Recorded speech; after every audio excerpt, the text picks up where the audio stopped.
Welcome. Life in the Fast Lane, NASCAR style, right here on WagerTalk TV. Let's go, Brandon, as we handicap the round of 8 for the playoffs for NASCAR. And this is going to be Texas, Sunday, cookie cutter. We're back to a cookie cutter finally after a restrictor plate, after a Roval. We now get probably the most handicapable type of track on the NASCAR circuit, and that's the mile-and-a-half cookie cutter at Texas on 2 o'clock Eastern Sunday afternoon. Before we do so, though, we're going to recap what got us here to the round of 8. 4 more drivers were cut, and we had a usual winner at the road course, to say the least, on the Roval. Rocky recap. Rocky Atkinson's going to get it to us from sportsmemo.com. Of course, Andy Lang is with us as well, WagerTalk.com. I'm Steve Merril, WagerTalk.com. Rocky, before we get to the round of 8, though, let's give us a recap from the previous round and that last race on the Charlotte Roval, semi-road course, semi-oval. All right. Well, since we didn't have a show last week, I did an article on last week's race, but I still want to start off by mentioning and congratulating Bubba Wallace and his team on their win at Talladega, his first Cup win ever. I'm always being hard on him for sucking as a driver, so I wanted to make sure to congratulate him and his team on the win here live here. But now on to the Charlotte Roval. I surely thought we were going to see some fireworks after the race. I'm so disappointed in Kevin Harvick. I fully believe now, back at the Bristol race when all this started, after the race, Elliott didn't have a helmet on, Harvick did. And I fully believe Harvick is scared to death of Chase Elliott. He wrecks Chase early in the race here in Charlotte. Chase finally gets back near Harvick, and Harvick runs off the track and straight into the wall. Keep in mind, he's running to advance in the playoffs and having a solid run on the day. He sees Elliott in his rearview mirror and forgets how to drive him. So they both took cheap shots on the mic at each other. But come on, we want to see it go down. I called people up, said, hey, man, if you're not watching the race, turn it on. It's going to be good after it's over with. And then it kind of took care of itself and nothing happened. But anyway, Kyle Larson got his 7th win of the season. And keep in mind the troubles that Larson and his team had.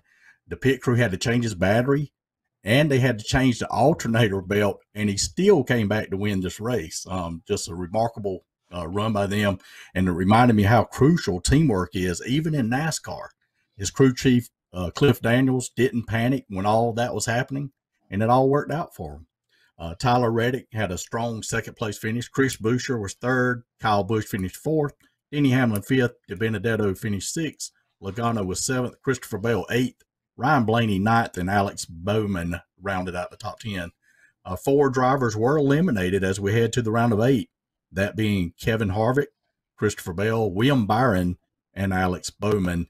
And the round of 8 does get started this weekend as we head to Texas. We have Kyle Larson, Denny Hamlin, Martin Truex Jr., Ryan Blaney is the top 4 to start it. Kyle Busch is 5th, Chase Elliott 6th. Joey Logano sits in 7th. Brad Keselowski will start off in 8th, and should be interesting heading to Texas this weekend.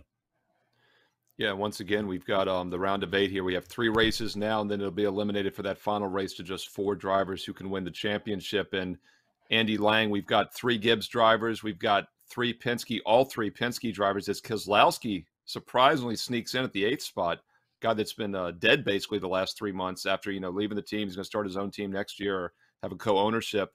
He's still alive, though, a former champ. And then we've got 2 Hendrick guys, Larson and Elliott.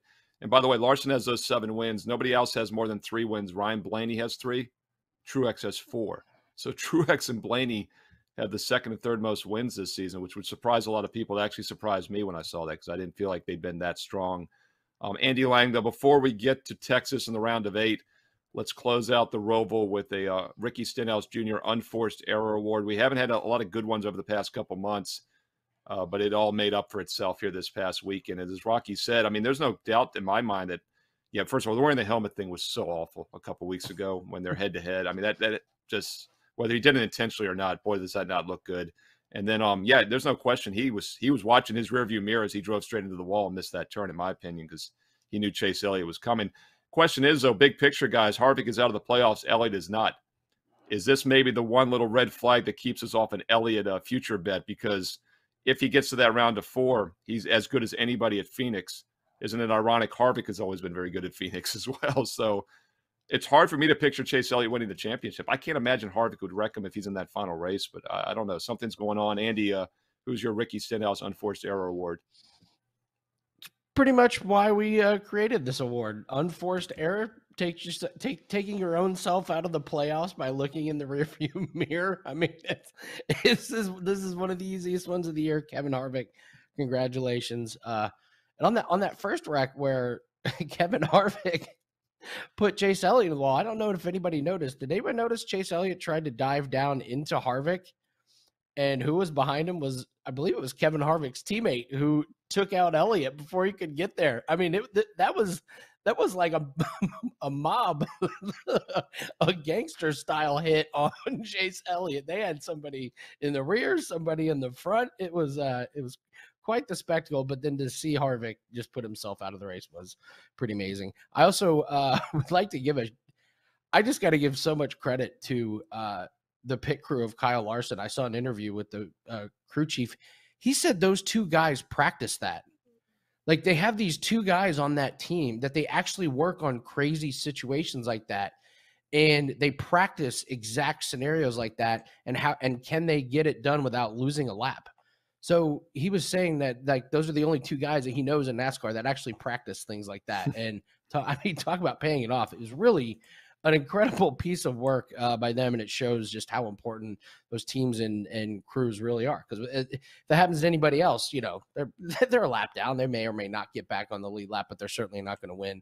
So credit to Kyle Larson, and Rocky already touched on it. Credit to Bubba Wallace. I know it was a rain-shortened race, but I got to give credit to him. He absolutely raced his way to the front on that, and then blocked perfectly. Everyone knew the rain was coming, and he made it to where they could not get around him. So it was a good job by him. Is he going to win on the rain shortened race? We'll never know, but everybody knew the rain was coming, and he was the one that raced the front and got out front. It was a really good moment for NASCAR. I was excited to see somebody get their first win. So, but on to Texas. Yeah, and the safest bet in the history of sports. And I do think the rain wasn't going to stop, but there was no way they weren't calling that race to get Bubba a win. That was the perfect setup there. But he deserved it. I mean, everybody kind of knew they were racing for the win there at the end. And you notice, guys, we didn't necessarily have him as our long shot for the Talladega show a couple weeks ago, but we did not have him as a play against. And he's been a play against on many shows. So he is decent at those restrictor plates. Almost won the Daytona race, don't forget, as well. So not a fluky result. And it's definitely good for NASCAR for him to get a win. It's good publicity. Let's move on now to the intermediate speedway, where I don't think Bubba will be a contender, because these are cookie cutter tracks. And we call them that because about half the circuit are these 1 to 2 mile intermediate speedways. Nothing special about them. Texas is a textbook example of that. And these are good handicapping tracks because we have a lot of data to look at. The usual suspects should run well here. By the way, once again, looking at Larson having the 7 wins, as I mentioned, almost twice as many as anybody else. Top 10 finishes. Basically, all the guys in the playoffs right now rank the highest in top 10s, except that you look down a little bit. Kevin Harvick, 9th on the outside looking in, 21 top 10s, is second only to Larson and Hamlin, who have 23. So we'll see how Harvick does here these final races. And I throw it to you, Rocky, because you've worn the H-hat for Hamlin and Harvick a lot. Harvick has dominated tracks like this in the past.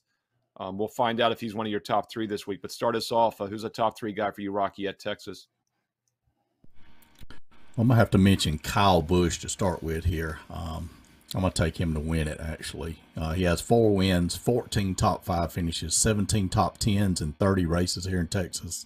Average finish is 10.9 at this track. Very solid.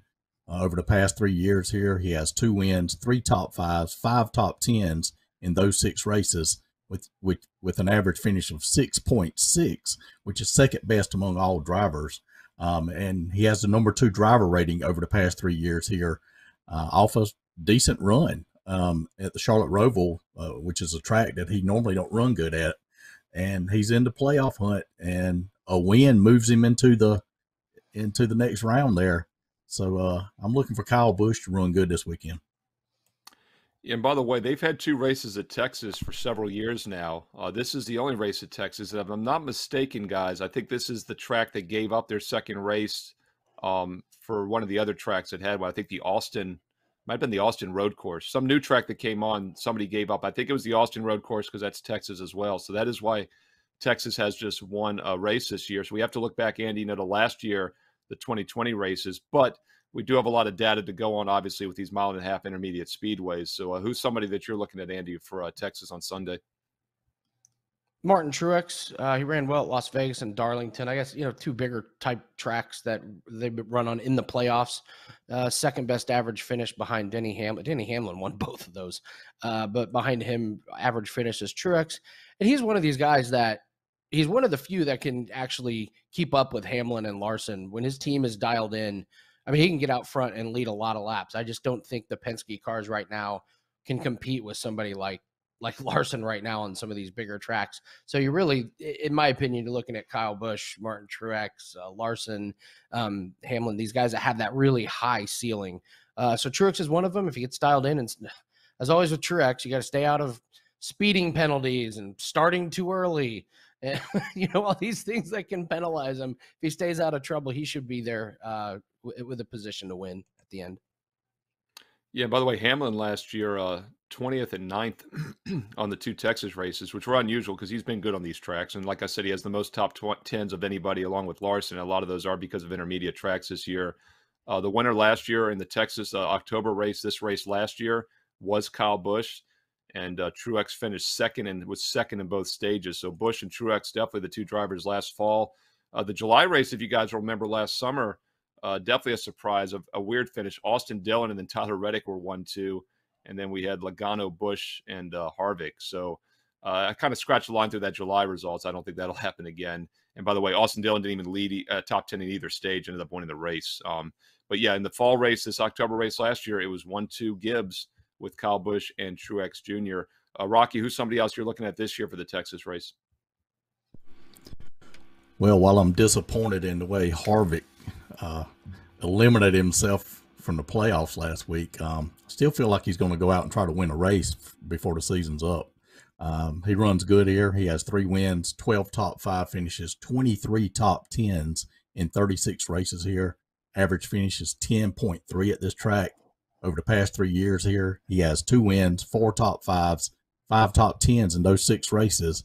A very solid average finish of 5.5, which is the best among all drivers. He also has the #1 driver rating over the past 3 years here.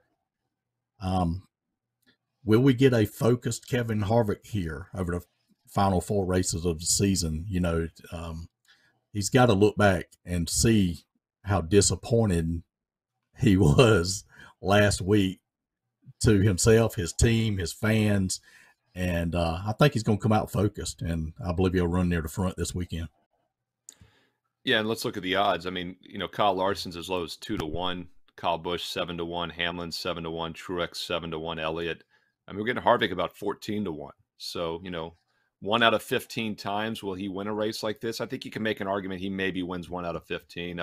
But you said the big key question, Rocky. It's, how focused is he? Is he more focused on winning or wrecking Chase Elliott? And with that, Andy, I'll throw it over to you. I think you got to be very careful with Chase Elliott, by the way, in any kind of bets this week because of that shark that's going to be lurking him in the background. We'll find out how this race plays out. But Andy, who's somebody else you're looking at Texas?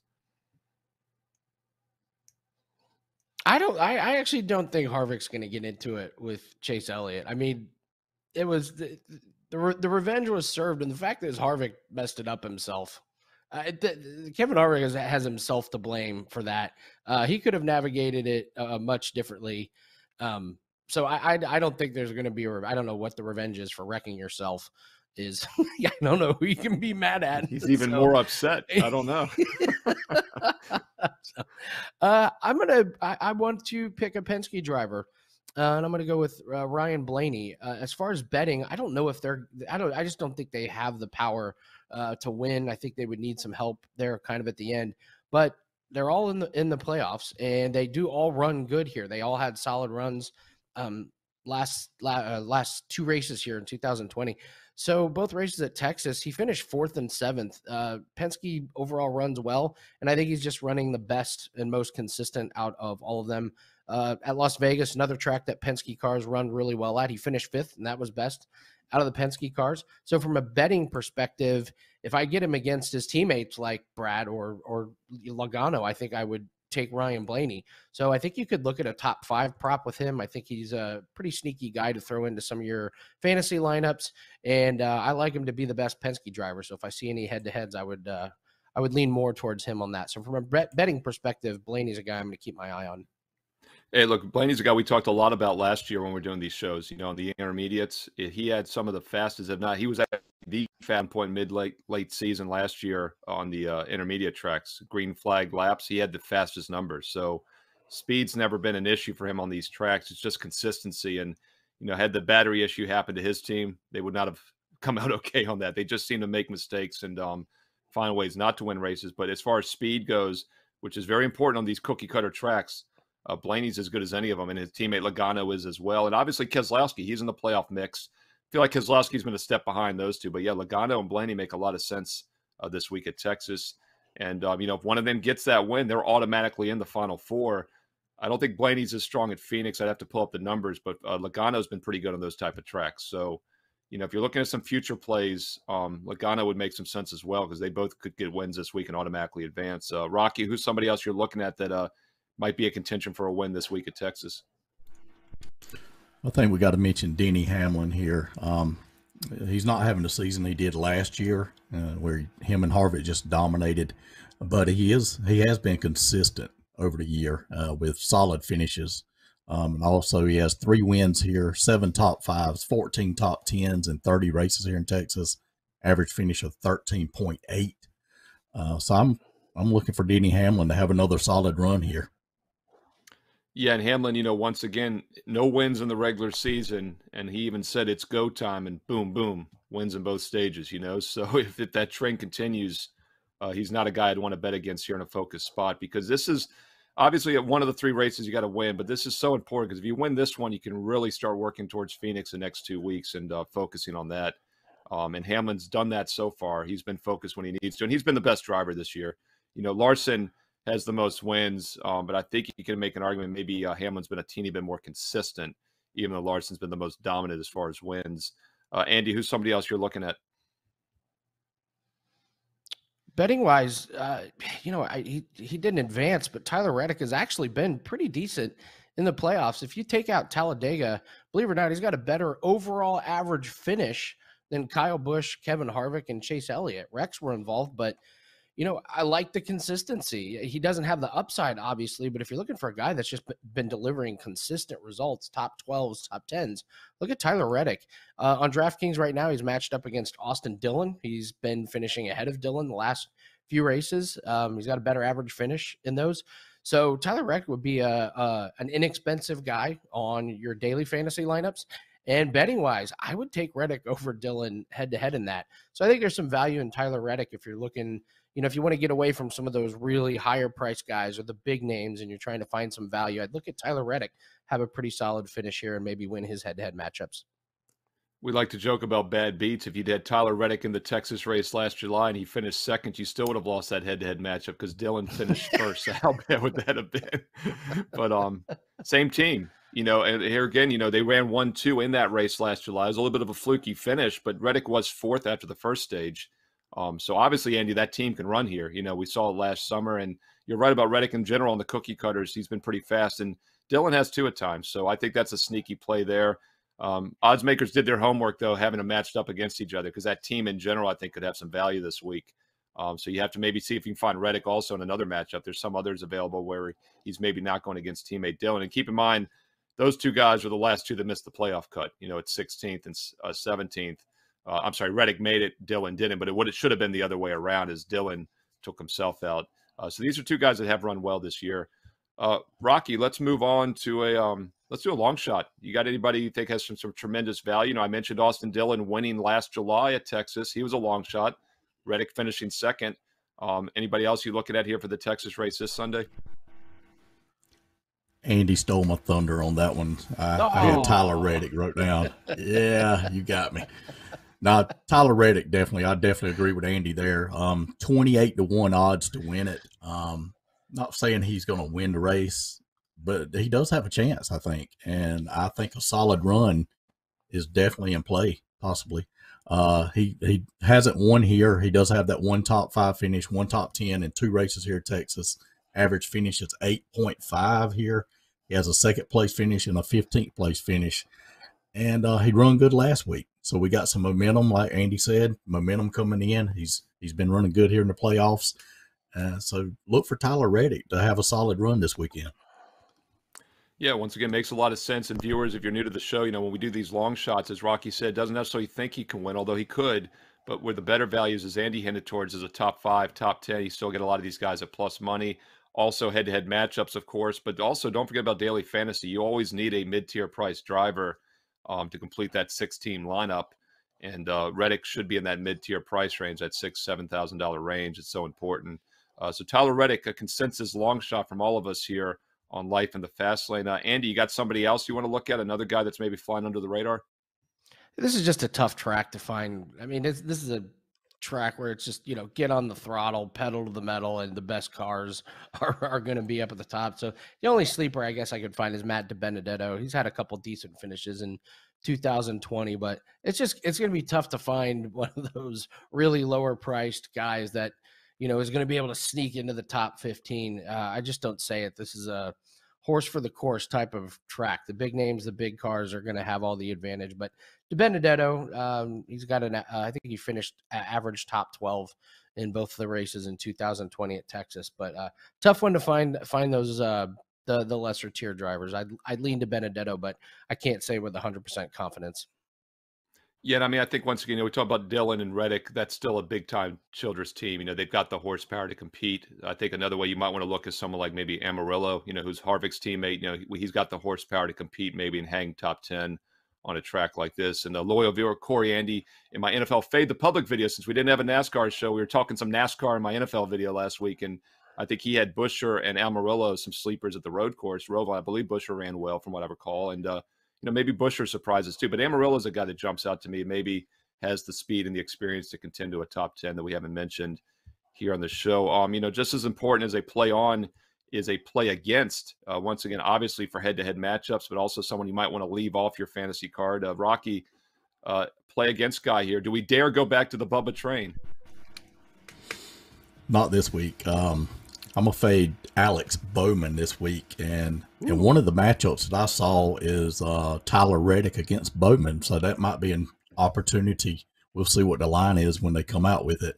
But Bowman has no wins here, 2 top 5s, 2 top 10s, and 11 races in Texas. Average finish is 23.7 at this track. His average finish is 16.7 the past 3 years, a little bit better in those 6 races. But his driver rating is only 17th best during that time. So I'm going to look to fade Alex Bowman this weekend. Andy Lang, I thought I was in a time machine because that was like last year's show. Rocky was fading Alex Bowman, and then Rocky was playing on Alex Bowman. But that shows how you have to be nimble and flexible as a handicapper, especially in NASCAR, as every track is different. And Bowman's an interesting guy, Andy, because he's a guy that was in the playoff mix, in the playoff hunt. Now he's sitting 14th overall. So is that a good or a bad thing? These guys can drive loose, but I also think they all give these playoff guys a little bit of respect. Obviously, Reddick is not one of them either, but I'd be careful with these guys on the outside looking in. We basically usually see playoff guys win these races from here on out. Rocky fading Alex Bowman, who's kind of quietly gone under the radar a little bit here recently. Rocky, sportsmemo.com, he handicaps football, baseball, basketball, even some hockey when he feels like it, NASCAR, of course, as well. Sportsmemo.com, at Rocketman Sports on Twitter. A great Twitter follower for NASCAR fans. He puts out a lot of free content. He went 7-3 in the Daytona 500 for free just to start the season. Be sure to follow him on Twitter at Rocketman Sports. Andy Lang is at Bump Sports on Twitter. And Andy, of course, is with myself, Steve Merril, on WagerTalk.com. Andy, who's a play against guy for you? Can you fade Bubba for me? No, I actually wrote down poor William Byron and Alex Bowman, the poor Hendricks drivers who just had the disaster playoffs. It's just like such a great regular season, and then it's just been a nightmare for both those guys, and it really overshadows how good they've been. So I had some of the similar stats about Bowman. Byron's got 5 finishes, 11th or worse in the playoffs. It's just not a reflection of how good they've been. A lot of bad luck, a lot of incidents. So yeah, I have both of them. They're outside, and they've shown absolutely no upside. And I can't imagine that Hendricks is going to be putting any and I mean any of their resources behind those two when they've got Chase Elliott and Kyle Larson inside the playoffs. So look for some pretty bad finishes from these two. I'm sure they're going to give it a really good effort, but these two guys are fade material, unfortunately. Yeah, I really like that angle you're talking about when you have two teammates in the top 8 still with Larson and Elliott, and you got two on the outside. That's an excellent point to bring up. They're not going to get any extra, support or anything. And also Byron's an example of a guy that peaked at the wrong time. We talk about current form and momentum in all sports, including NASCAR. He had that string of top 10s, remember, back mid-season, and broke it on the road course, finished 11th. Overall this year, he had 10 top 5s this season, which is like 5th most on the circuit. So he's been a really good driver, but not at the right time in the playoffs. Whereas someone like Denny Hamlin, it was go time, as he said. He's really turned it on when it matters. Rocky, on the way out here, let's give us a free sample. I know you'll have your best bets up this weekend, Saturday and Sunday for all sports, sportsmemo.com. What's a free head-to-head matchup that you're looking at for this weekend? Well, the guy I'm looking at here, he's I haven't been able to figure him out this year. When I play on him, it seems like he don't do good, and then when I decide to not play on him, all of a sudden he shows up. But I'm gonna try him again here this weekend. Eric Jones over Michael McDowell. Jones, he has no wins here, but he has 3 top 5s, 6 top 10s, and 9 races here in Texas. Average finish a very solid 10.3 at this track, which is second best, only behind Tyler Reddick. Michael McDowell, on the other hand, no wins, no top 5s, no top 10s, and 22 races here in Texas. Average finish is 30.4 at this track. This is a guy that made the playoffs this year, But I'm thinking Jones over McDowell this weekend. Yeah, and of course, Jones, had some really good career numbers when he was in the 20 car with Gibbs Racing. Huge step down in class now. But McDowell is an example. You talk about dichotomies. It's a road course and restrictor plate. He's as good as anyone, and then he's as bad as anybody on the other tracks. And these are intermediate tracks. So McDowell has not been good here. Jones has been over the years. Makes a lot of sense. Once again, Rocky Atkinson, sportsmemo.com, likes Eric Jones over Michael McDowell in a head-to-head matchup for his free play. Get all of his best bets this weekend at sportsmemo.com. And then, of course, Andy Lang, WagerTalk.com, the prop master. And I love this free play that you're going to give us here, Andy, because it is an example of a prop, NASCAR style. What are you looking at? Draft, we hit this easily before. I mean, it's juiced. It's like minus 200. I'm still going to play it. Yeah. It's will there be more Penske drivers in the top 10 than Stewart Haas? Yes, absolutely. There's 3 Penske drivers in the playoffs. So Kevin Harvick's the only threat to get in there. And we went over this again. We went over this last time. If Kevin Harvick goes into the top 10, you only need 1 Penske driver. And you get a push. And if you get 2, you win. You get 3, you win. I just don't see how there's multiple drivers from the other team. And I don't even think Harvick's a guarantee to get into the top 10, especially when there's 8 playoff drivers. You got to figure all those guys are going to go out there. And I don't believe Harvick's going to race any of those playoff guys super hard if it comes down to it. And if he's, running 9th or 10th and Logano or Keselowski is running around him, he's probably going to let him go by. So I'm going to play that one. There's also a funny prop I saw on DraftKings. It's like minus 235, and it's, will any of the 8 playoff drivers win the race? I was like, yes. Yes, they are. Yes, they're going to. They've won every single one except Talladega that Bubba won. Denny's won a couple.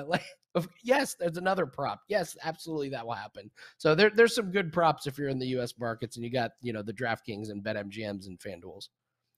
Yeah, as we do this, it's minus 210. And I was curious when you set that over as your free play. I hadn't seen the juice on. I was like, that seems like a no-brainer. But like you just said, at minus 210, I mean, it should be minus a half or minus 1.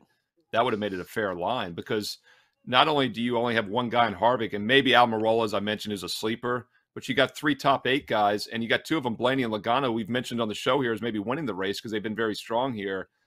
In the worst case, you get a push. Yeah, minus 210 is a gift. We've seen some of those this year from the prop master, Andy Lang. So Andy, once again, likes Penske to have more cars finish than Stewart Haas. Now, I guess, you know what, Andy? I don't know. As I'm reading that, though, do you think that is a push if it goes 1-1? It says, yeah, I'm sure I don't know, man. I'm actually reading that. I think that's minus a half because it says to have more cars. So I think you lose. I'll still take it. I don't disagree. I think minus. So just that you got to be careful with that. I think that's minus a half Do you agree with me, though? It says Team Penske to have more cars finish in the top 10. No, I'll tell you what. I will look that up. I will email DraftKings. They're always good at responding. Sure, Yeah, I'll put it they on might not even on know my Twitter. Yeah, that makes a big difference, right. but I still like it.